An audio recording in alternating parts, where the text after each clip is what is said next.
Alright, in this video we're going to talk about other must-have and free tools to use with bots and in your ministry. So, let's talk about Slack. Slack is an app that you can have on your phone or your desktop. It's one of my favorite tools right now to keep conversations segmented and to connect the right people to the right conversations. If you think about it, in Facebook you can create groups, but man, if someone responds in that group, oh man, it can get crazy, it can get messy. But anyway, and it's hard sometimes to just keep track of it all and when someone's added and so forth and so on. So by creating appropriate users and channels in Slack, and by combining Zapier, another one we'll talk about, combining some functionality from that with your bot, you'll be able to relay certain data reliably, capture it in a conversation with appropriate staff, volunteers, and groups. Let me try and explain that quickly. Slack is where someone on your staff or volunteer list might go see that someone added a prayer request. How did it get into Slack? Zapier found the information through some tagging that you did in the bot and said, hey, this was a prayer request by someone, let me drop it in Slack.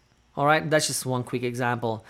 You can start with a free account and upgrade it when you feel like it. Trust me, it will be well worth it. All right, next one, Zapier. Talk about an app that is just powerful. It's a program that basically tells other software programs to shake hands and talk to each other and be nice and play with each other. So I can make Mac, there are certain limitations, but I can Mac stuff and Windows stuff talk to each other. I can make a PowerPoint talk to an email. I can the list goes on. There are thousands of apps right now in Zapier that talk to each other. It can take information collected in your bot and drop it in the spreadsheet, and then take any results programmed in the spreadsheet and share it with staff or volunteers that didn't need to know about it.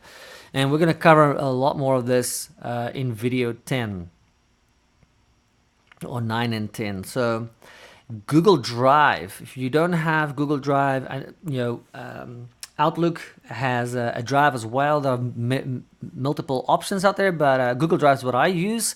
In case you don't have another cloud drive, consider it. You'll find that bots, Zapier, and Google Sheets can do some pretty amazing things, and I'm going to show you all of that in video 8.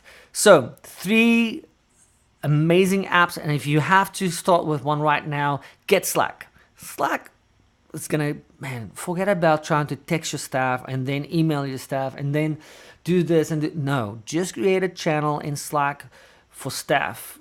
Create a channel in Slack for staff meeting overview. Create a channel in Slack for church, children's ministry volunteers, and let them see and communicate in the conversations there. It's really amazing. All right, so that was it. In our next video, I'm going to give you an overview of ManyChat, just the basics of how it's being used. There are many free. In fact, ManyChat has a course for probably about 10 hours. I'll teach you very in depth, but I'm going to give you a crash course on the dashboard, what it looks like, and what you can do in it. See you there.